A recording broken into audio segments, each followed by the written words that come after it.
Как стать козаводом? Какие породы коз существуют? И есть ли поддержка от государства? Ответы на эти и другие вопросы нашли участники форума козаводов, который прошел на базе туристско-фермерского хозяйства «Варвош» в Книжпогосском районе Коми. Фермеры региона рассказали о секретах заготовки корма и похвастались результатами животноводства. Познакомиться поближе с четвероногими удалось Юлии Момотовой. Главный гость – доктор сельхознаук Вячеслав Шаталов. Он про коз знает все. От рациона питания до воспроизводства стада. Сам основал школу козоводства. Секрет успеха прост. Главное, чтобы было по душе. Самыми распространенными считаются три породы коз. Это заанинская, альпийская и порода нубия.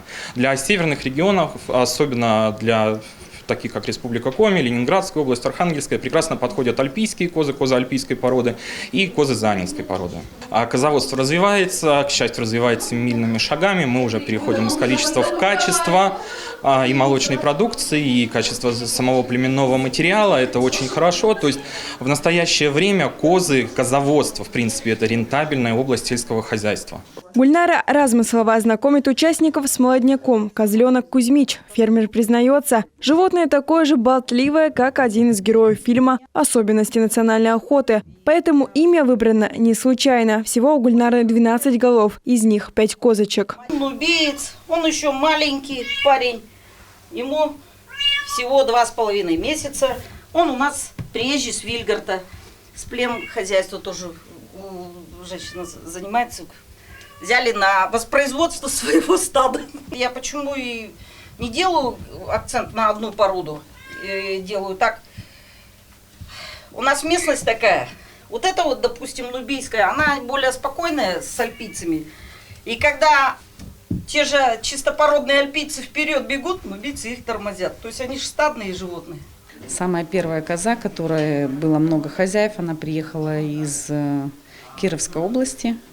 Я, скорее всего, у нее уже 9-й хозяин. И она самая высокоудойная на сегодняшний день, дает 4,5 литра молока. Вот она самая-самая. Когда проходила учебу у Вячеслава Шаталова, я поняла, что нам в республике нужен такой человек, который донесет информацию, прям доступную информацию для козоводов. Почему? Потому что вот мы, во-первых, мало кто знаем друг друга, да, козоводов, каждый в своем этом.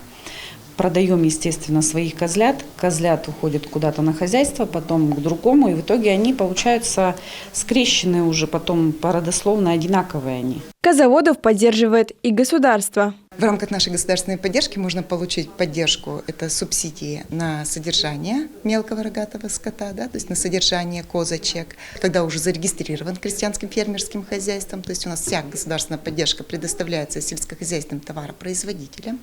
Но если еще это гражданин, который желает заниматься сельским хозяйством, да, то есть держит козочек, он может получить на реализацию продукции, то есть реализацию молока козьего и на реализацию мяса.